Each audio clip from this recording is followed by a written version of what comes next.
Take real estate as a shot or as a fully stocked cooler. This is the 5 o'clock somewhere Real Estate Investor Podcast.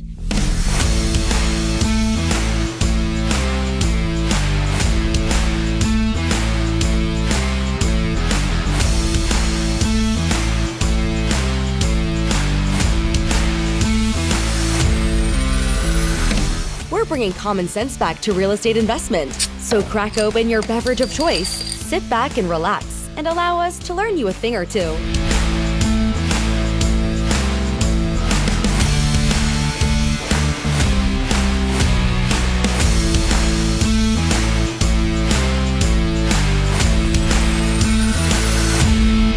Welcome back to this 5 o'clock somewhere real estate podcast. Today we're going to talk about offers. We are sponsored by Title Assurance and Escrow, a title company here in Cordova that does all of our closings, title work, escrows, and we only use Title Assurance and Escrow. That relationship is very important because we can get things done for our investors quickly and easily. So to speak with Title Assurance and Escrow, call 901-737-3332. Ask for Chris or April. I'm going to say 2024, this last year, probably is the first time in a long time that I got bizarre, strange, weird offers that normally I wouldn't get. And normally would I even encourage someone to write. And I will say a lot of them came from young guys, who called me up saying, I'm a real estate investor and I buy and I do this and I do that. All right, well, so what do you want to do? Well, I'm going to send you an offer on this house. Okay. House is listed for $140,000. They send me an offer $90,000 with $5,000 down and a 30-year owner finance mortgage for the balance.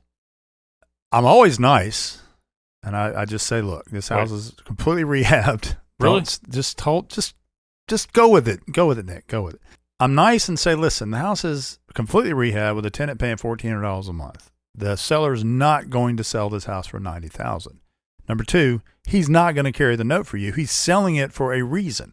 He's already making money on it every month. So why would he carry a note and make less money? Because you're making more money on it. Number two, he's obviously selling it to move the money somewhere else. So he needs the cash. And I try to be diplomatic about it.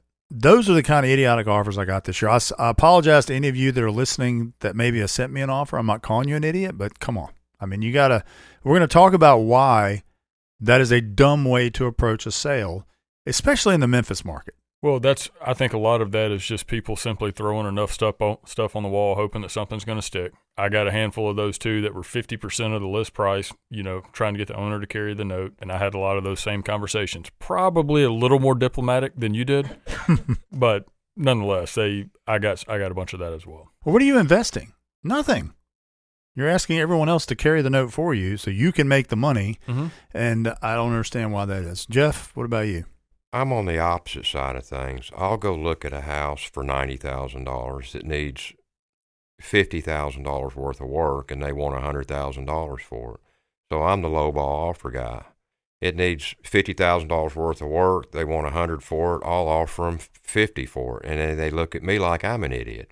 Now I realize your lowball offers are getting made on rehab properties that are rent, turnkey. But these properties I'm looking at, rehab properties are a different ballgame. That's open. That's open to whatever you want to throw at it. You throw at it. Well, yeah, and I agree with that because everybody's got their different rehab numbers and they have their different number they can pay for it if they're going to. What affects that though is buy and hold or buy and flip. If you're buying a flip, you got to buy it for less. Well, yeah. If you're buying to hold, you can pay a little more for it because as long as you're all in at that 1% But mark. you still can't pay retail for it. And when you explain to the old man, look, this house is worth $120,000 top end. That's all you're ever going to get for it. You got two choices. You can pull $70,000 cash out of your bank and you can go through the headache of flipping it, but you're still only going to net $70,000. Right. Or let me do it for you. Just sell it to me for $70,000 and we're done. Exactly. Well, and another thing that I get a lot of is wholesalers with throwing me numbers and spec sheets of houses with, this house needs $10,000 worth of work. And then when I go look at it, it needs $35,000 to $40,000. So you get a lot of these wholesalers that are not in the Memphis area and they have no idea. They've never walked the property personally. So But to Brett's point, I get those wholesaler calls, text, emails every day now. I don't know how to get rid of them. Well, don't get rid of them because I promise you, wholesalers It's kind of like diamond mining. Oh, yeah. Right? I You know. go through a ton of them, and all of a sudden, out of nowhere, this little precious thing just pops up, and it works. And I do, and I give them all the same opportunity. I explain to them how we operate. I explain to them, no, I'm not going to sell you this 4.2 for $165,000 that I can put a tenant in for $1,800 a month for $95,000. Right. Well, what if I bought 10 of them? I'll sell you 10 of them for $167,500 a piece. I mean, you just offered for me to lose money on one house. Why would I want to lose money on 10 houses? Well, you're making up for it in volume. No, that's not how this works. That's not how the game works. Yeah, and look, this year was easier. Marissa and I have a mutual client that lowballs offers, and we get, out of what, probably 40 or 50 we wrote. You got a couple, so we got 4 or 5 out of it. And every blue moon, I will say for those that do want to lowball, on the buyer side, every blue moon, you will be surprised. Something will stick. Yeah. But it's a dime and a dozen. It's so much work. It's a dime and a dozen. Well, if you want to do that, what you're going to end up with is a pretty much an inexperienced agent who's learning to do this. Someone who's willing to sit down and write 100 offers a month for you. I'm not, so. I still don't fully understand the motivation behind a wholesaler. I mean, I envision them sitting behind a desk somewhere just cold calling thousands of people a minute. Very time consuming, I'm sure. And it must work. It must be. There's a lot of successful wholesalers out there. Thousands of people back to back to back. Well, your they're odds, getting deals. 10, maybe 10 of them They're go getting through. deals and they're making a living. It must work. I don't have the patience to getting a deal is like being a real estate agent. You don't make crap until it closes, right? I know lots of wholesalers that have had 1,000 houses in their inventory, and they've probably lost 700 of them because they couldn't close on time. Because they have a contract to close by a certain deadline. If you don't close, then you lose the contract. And that's why they're pushing you and trying to make that money in the middle. The problem with a lot of wholesalers is they don't understand the market, they don't understand the property condition, and they want too much for the house. Well, and that's the problem too, because I've had, some wholesalers that'll call me back 2 weeks after they sent me one and say, okay, hey, I've now dropped the price $15,000. Right. So either they renegotiated or they were trying to make a $25,000 spread. A lot of them were trying to make $25,000-$30,000, and then all of a sudden they realize my contract is expiring in a week. I'll make 5 on it and just be done with it. So losing it. Nick, my favorite one is when I get a call from a wholesaler in Montana that says, Jeff, you have got to go check this property out. And I fell for it hook, line, and sinker. I went and checked the property out. I got there was no house on the property. I called the wholesaler back, and I said, dude, where's the fucking house? He says, it was sitting right there. The homeowner sent me a picture of it 4 months ago. I'm like, well, it's not there anymore, brother. You've got a vacant lot that's for sale for $75,000. I'll give you $3,000 for it. Wholesale's a good business for us, a good tool for us. It's just a lot of extra work because you got to go through a lot of garbage to find the right property for your client. And keep in mind, at the end of the day, I don't represent the wholesaler. I represent my client. So when I look at a property, I'm negotiating on behalf of my buyer, not the wholesaler. And they tend to get away from that concept, thinking, oh, I know Brett, I'll work the deal out. No, at the end of the day, I'm obligated to my buyer. And I'm not going to let him pay $50,000 for a house that he's got to put $50,000 in that's worth $100,000. Just ain't going to work. But to your point earlier, you're right. You can find a diamond in the rough. I have. Amisha's bought 2 of them. Well, yeah, you can take a wholesaler and we can train that wholesaler. This is what we're looking for. If you think that's doable, I don't know if that's doable because a lot of these guys have their own mindset and they've gone to seminars. Have you done anything else with that David Goff guy? Yeah, we talked yesterday, actually. He hit me up for Snowden. That was a pretty good deal. He's manageable. David's he's easy different. to work with. David's different. We've kind of trained him a little bit. David has integrity, if I can say that. So he doesn't go just take on a property unless he knows there's room in it for him and he can physically. I taught David how to understand the 1% rule in the investment game. And once he understood that, it limited and changed how he went after properties. So he can evaluate them in advance, say, well, there's not enough room for me to flip and make this. And sometimes he'll just send them to me directly. Say, here, the buyer wants this for it. If you got a buyer, let me know. And he doesn't make anything on it. But he understands the investment game enough to know how to price these properly so that I can make money and my investor can get a good deal and everybody walks away happy. But I think the reason why he understands that is because you've kind of educated him on what we do. Yeah, we went through a lot. Yeah, I worked with him on it. Well, let's get into writing a good offer because, listen, I believe this year we're going to get back into a more competitive situation where we're going to have more buyers than inventory. And you guys weren't in the game in 2022, but it was absolutely ridiculous. I went back and looked at my transaction desk, and I wrote over 700 offers that year. That's how crazy it was. And when I go back and look at some of the ones, they were all at asking. And I was getting beat out left and right because people were paying over asking. Hedge fund groups are coming in, throwing 1,000 contracts out on day one and just scooping up everything. And they're all paying over asking, no inspection, cash. It was just insane. So during that process, Glenn and I started getting creative with our offers to be competitive with some of these bigger groups that are coming in. So let's talk about some of the issues sellers have. And I want to say this to those listening who are considering investing in Memphis. And I'm going to tell you why owner financing is never going to work here. Why selling a house 60 cents on the dollar is not going to work in Memphis. And there's one simple reason. That owner and that seller has a property that is currently positively cash flowing. Why would he give it away? Why would he carry a note for you if it's cash flowing? It makes no sense. Now, I know in California and some of these other screwed up states, that this idea that they're using owner finance and all that probably works because you've got property values have gone from $1 million to $600,000, and people are trying to sell their house. They owe more than they can pay off, so owner finance becomes an option, right? It's a way for me to get out of the house. But at the same time, if that guy bails on you, you're stuck. You're still stuck with that house and the debt and the condition it's in. So owner financing is never going to work in Memphis, period. If I'm wrong, gave you my number, call me. I'd love to hear one scenario where you made it work here in Memphis. Because as a reasonable investor with a half a brain in my head, if I'm making $1,500 a month, putting $400 a month in my pocket on a house that's appreciating, and I decide I want to sell it because it's doing well, it's a good asset to sell, and I'm going to move it, why would I carry a note for you for the next 30 years? So to Period. piggyback off of that, I had a buyer investor from another state. So like you said, they don't really know the Memphis market. And I've noticed looking through the MLS, a lot of the remarks will say no creative financing. Like they'll tell you up front. My buyer was wanting to do the owner finance. Hey, I'll put this big lump sum down and I'll just pay the owner every month. And my thought process was like yours, because I'm like, well, why would the owner want to still pay the note? That's the point of them trying to sell it.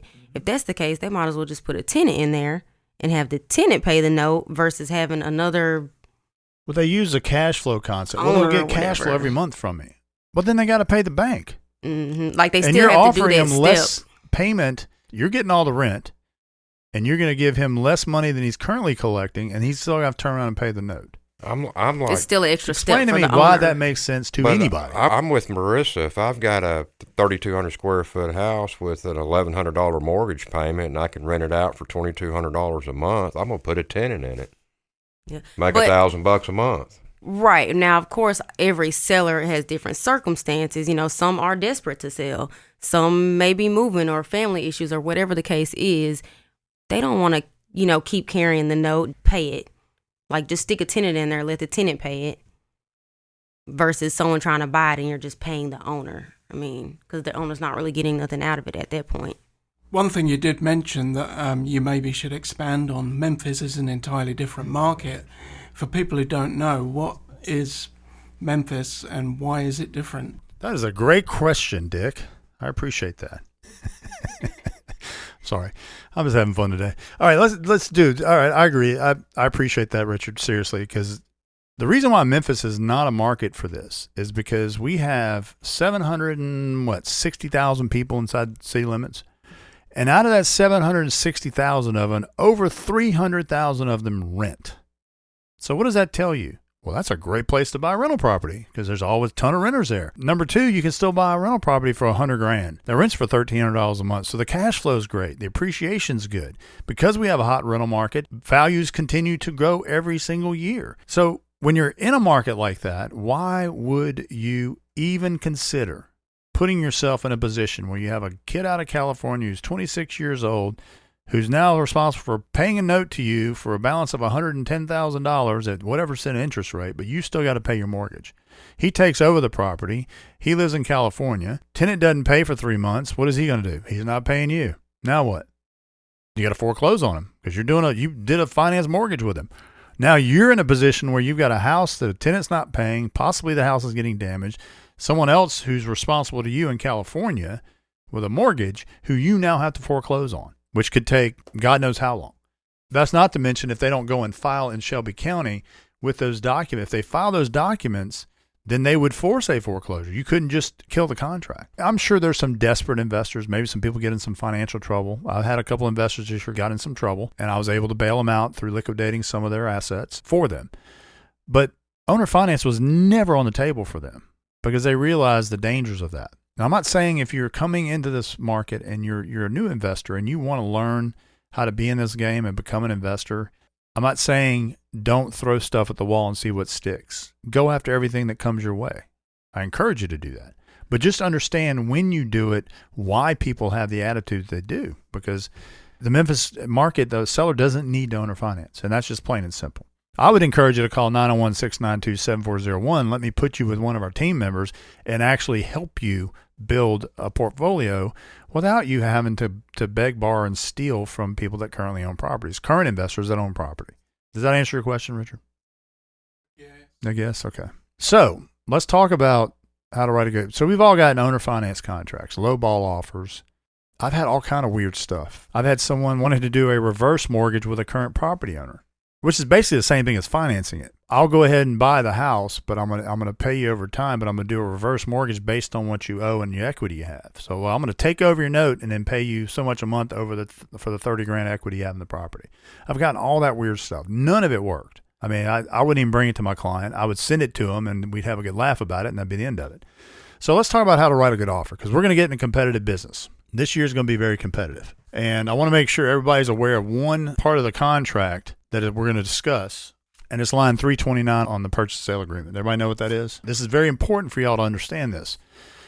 When you write an offer and you don't have an agent that understands how to write a competitive offer, you're going to do exactly what a lot of people do. You're going to spin your wheels, throw crap at the wall, and see what sticks. So I've come up with kind of a guideline for how to write an offer that has a shot to get accepted. A seller wants to sell a property. What's that seller worried most about?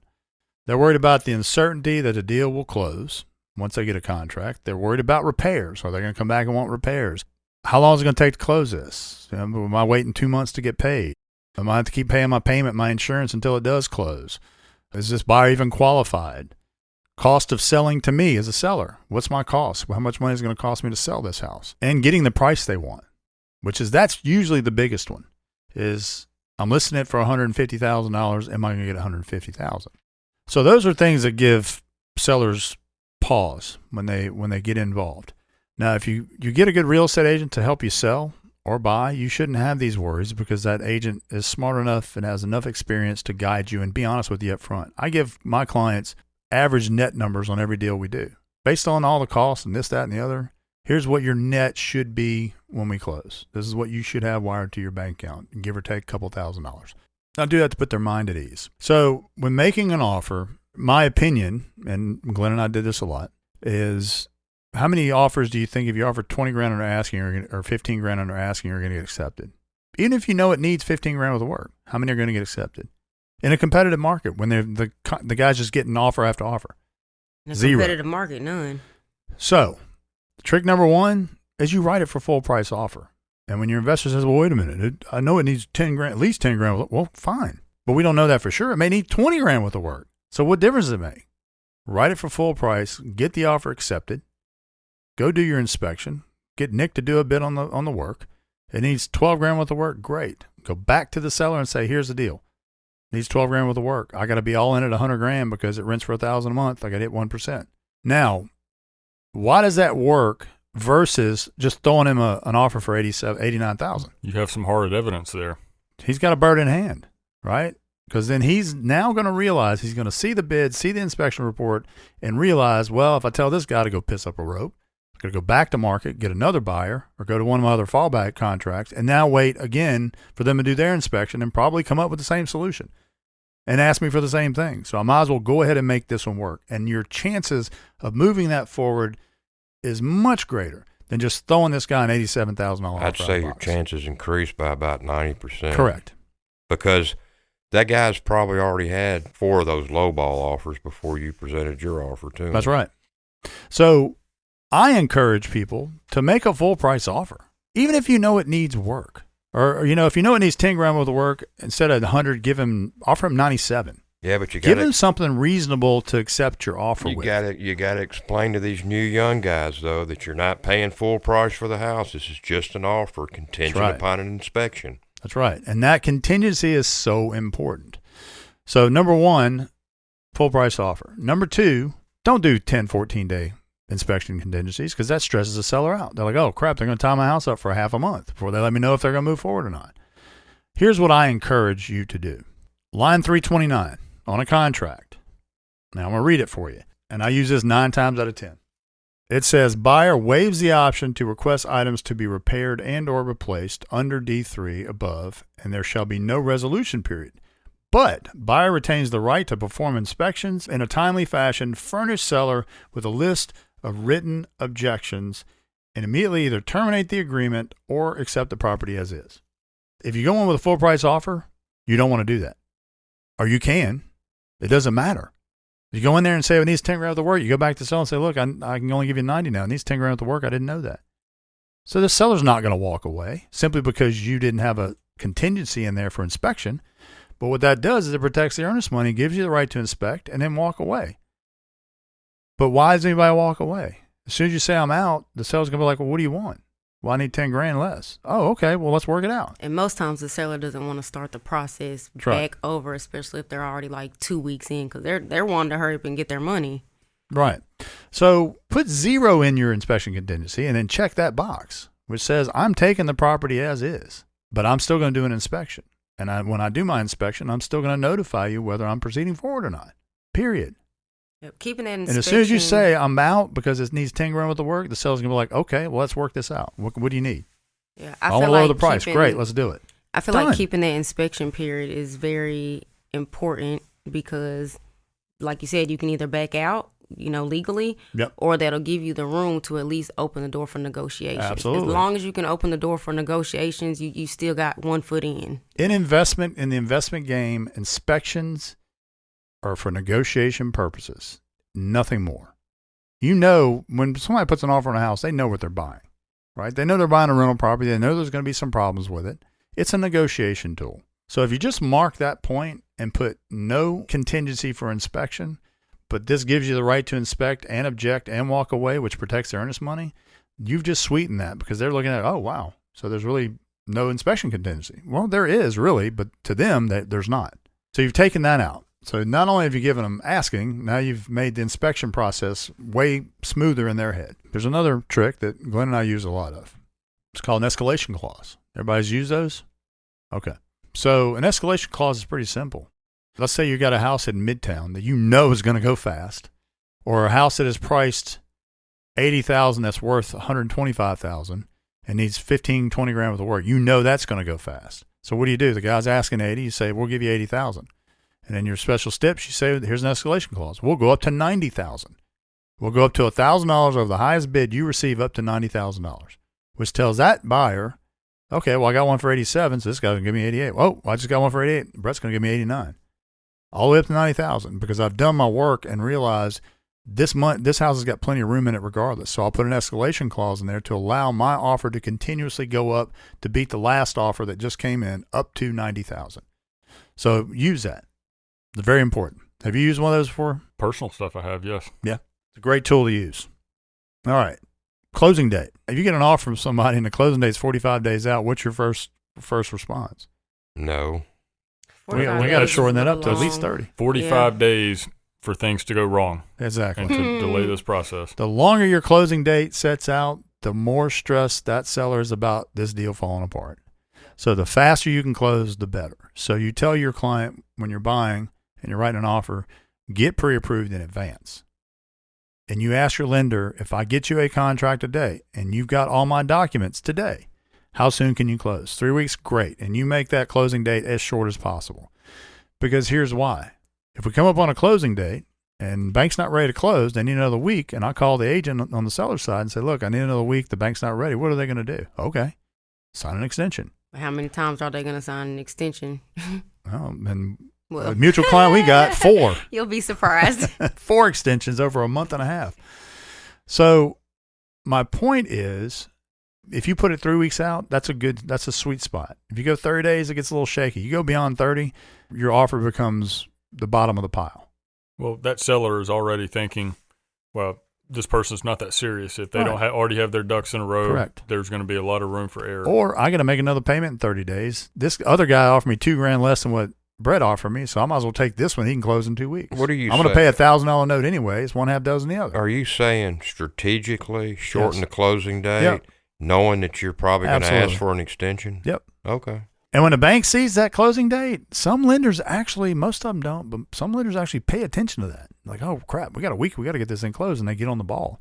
And you may not close in 3 weeks. It may be 3 weeks and 2 days, but it's always under 30. So if everything is good on the buyer and the seller side, is it really up to the lender on how fast they can move to get it closed? Yes. Like, that's who you need to ask, hey, what's So your it's timeline? Up to us as agents, as brokers, to tell our clients when we're looking and we're going to put an offer in, I need a pre-approval letter tomorrow. Go ahead and get that ball I need rolling. your lender to have their time frame in place, and I need you to already have all the stuff they want from you to get your loan rolling in there tomorrow, because we got to move this quickly. And you explain to them why you're doing this. Look, we're in a competitive market. There are 10 people offering on this house. If you want a shot at doing this, these are the things we need to do in our contract to make it work. And it's also great to come with your pre-approval or Absolutely. get with your agent and have them refer you to a lender, because when I write offers, I like to send the pre-approval over with it. So we're not doing that on the back end. Right. No, Oh, exactly. Yeah, absolutely. Another place you can I wouldn't accept an offer without the ones proof that of funds letter. on the front end, when I wasn't aware of that and I would send offers, they would always come back and ask anyway, hey, do you have the Oh, yeah. pre-approval? So Yeah, I it's won't like you even. might as I well won't get it all even up present front. an offer to one of my Yeah. people without a I've learned proof now. of funds letter attached So- to it. Now, another couple things you can do, and I've actually had Amisha's done this twice. Number one, don't ever ask for closing cost assistance. You're an investor, right? That's like asking somebody to owner finance for you. You're an investor. Don't ask another investor to help pay your closing costs. If you can't pay your own closing costs, they're not going to look at you as a serious candidate. So don't ask for closing costs. Well, what if we had the one lady from out west that did that? 180. That's different. She went 187.5 on a $185,000 purchase and took that seller's money towards her she down built payment. it into the deal. She built it into the Right? deal. She didn't yeah. short the seller. She added to the deal and then took it back. So she it's could still, roll. It's she still could, a net. It's a net the same to the seller, Right. basically. But what she did is rolled that $2,500 or $3,000 into her loan instead of coming out of pocket, right? Which is smart. A lot of investors do that. If they buy, Jeff Sloan bought 9 brand new construction homes. He took $5,000 bill of credit from every one of Terry's homes, which is however much money that is. He got that back, so he didn't have to come out of pocket with that money. So it helped pay that much of his closing costs. So it's smart move. So But don't instead of- ask for just straight up closing costs unless you're going to do something like what our client did, your client, Right. and what Terry did, and you build it into the price and then just take it back to where the net to the seller is the same. That's really the end result is you want the net to be the same. So instead of trying to offer a lower purchase price or ask for closing costs or anything that's going to be a detriment to the seller, you can add the price into the loan. And If you don't want to slowly come pay out of that pocket off. for $5,000 and they want $100,000 for the house, offer them $105,000 with a $5,000 seller credit back to buyer. People do it all day long. Now, the only downside to that, the house only appraises for $103,000. Well, now you got a choice. You lower your credit you want to $3,000, or the seller's only getting $98,000 now, right? So that there is a little bit of risk to that, but it's our job as agents to run the numbers for our clients to make sure they're comfortable with the fact that this will work. You can't just throw it out there arbitrarily. You got to run a CMA and make sure you understand the value of the property. Oh, and Amisha's done this in several cases where he paid half the seller's closing costs. All right. We were in a very competitive situation with 4 other buyers, and they were all right there within a few dollars of each other. And he sweetened the pot by offering to pay $1,000 of the seller's closing cost, which was only going to be $1,500 total. So what do we do there? With a caveat, as long as you close the title insurance and escrow, then we got title insurance and escrow to do it for $600. Done. But in his mind, his offer is better than these other ones because he's paying part of my closing costs. How we got that done didn't matter to him as long as he wasn't paying it. So that is another. The last, but not least, is earnest money. 1% is what your earnest money should be. I typically do that as a rule of thumb, but you have some that like to We had a mutual lowball. client. on the earnest money too. It's flat $500 no matter what. And that's, to me, is an unserious offer. It because is. If you're so sure you're going to close this property, you should be willing to put up $4,000. But if you're not sure if you're going to close it, you're not sure if it's going to work, you're not sure if you're committed to this property yet, then you throw out lowball earnest money and require that your attorney holds it, not the seller's attorney, which tells me as a seller that you're not serious about this. My $325,000 offer on Bethea, $500 earnest money. I'm like, really? Well, that's a little different. Now, owner-occ is different because some of these people just don't have a lot of cash. $380,000. They're getting down payment. They're getting down payment assistance. They're getting FHA loans. So, in some cases, they don't have enough cash. In the investment world, though, that is uncalled for. Because if I get an offer and you're offering $3,000 under asking, $500 earnest money, but yet your attorney holds it, you know what I'm gonna say? Your buyer's not serious about closing this. If he was, he'd let my attorney hold the earnest money. But the fact that you may back out at any time leads me to believe you want it with your attorney, so you force me to fight for it instead of my attorney forcing you to fight for it. And it's just a trick that they use. So don't ever put some serious earnest money out there. If you're serious about buying this property, put some earnest money out. Show them you're serious about closing this deal. And if you and for God's sake, I will throw title assurance holding earnest money for my clients as buyers all the time. And if the agent doesn't bring it up, I just let it go and we put it title assurance. Fine. It has to make my job easier. But if they kick it back and say, nope, our attorney closes, which every agent should, any good agent should want their attorney to hold it if you're representing a seller, then we'll just move it over there and that's fine. Make sure your earnest money is something serious, something worth at least 1%. $100,000 house, at least put $1,000 up. And another thing I think with these investors, since they do come from all over the place, it's different in different states. I don't think some states do the whole earnest money thing. Coming here, it's like, well, they don't do it and y'all do. So that now they got to get into the mind frame of, now I got to put this money up just to show them that I'm serious. Well, if somebody tells them, well, they don't do that in Arizona, I'm like, well, then why are you buying in Memphis? Go buy in Arizona then. If that's important to you, then go. You're going to get the money back if the offer doesn't work out. Earnest money is just to show a good faith to put the seller's mind at ease, especially in a hot real estate market. And let's go ahead and throw this out there. As the market heats up this year, every con artist is going to start crawling out of their corners and their dark holes and start trying to get deals done and do this and do that. So there's going to have to be some mechanisms put in place as agents for our clients to protect them. And these are ways you can do that. You can make your offer strong, but you can also protect your client by just making sure you do the right thing. I wrote down some stuff and some of this came from this summer, some of the stuff that we saw. 30-plus day closing, no. 10, 14-day inspection, no. Offer below asking, lowball, no. $500 earnest money on a $150,000 house, no. Seller pay closing costs on behalf of the buyer without adjusting the price, no. Ask for creative financing, hell no. Contract is assignable, absolutely no effing way, hell no. Those are the don'ts you do in a contract. If you want your contract to become a piece of toilet paper or a beer coaster, do all these things I just read off at the end, because that's exactly what it'll be. If you want it to be competitive, take that list of what we did and really get creative with your offers and think outside the box. Glenn and I made a ton of money in a hot market outbidding people because we got creative with our offers. Very creative. And that one box, $329, Glenn showed me that because I was freaking out about, well, I mean, I've got to have inspection contingency. I got to be able to inspect the property. He goes, Brett, let's read this. And I read it. He goes, check that. Well, what does that mean? He goes, you get to inspect the house and you get to walk away. Okay, well, that's cool. I'll get my earnest money back, sure.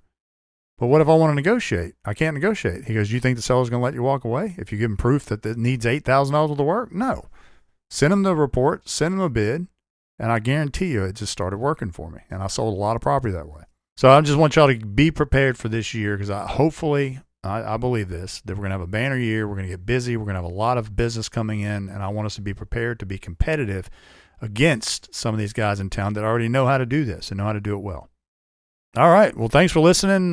Make sure you give us a call at 901-692-7401 and mymemphisinvestmentproperties.com, where all of our listed and off-market properties are. You can go check them out. All the details, pictures, everything you want to see. Thanks for listening. For more common sense real estate tips, listen and subscribe at 5o'clocksomewherepodcast.com. The 5 o'clock Somewhere Real Estate Investor Podcast is a Sound Ideas Group production.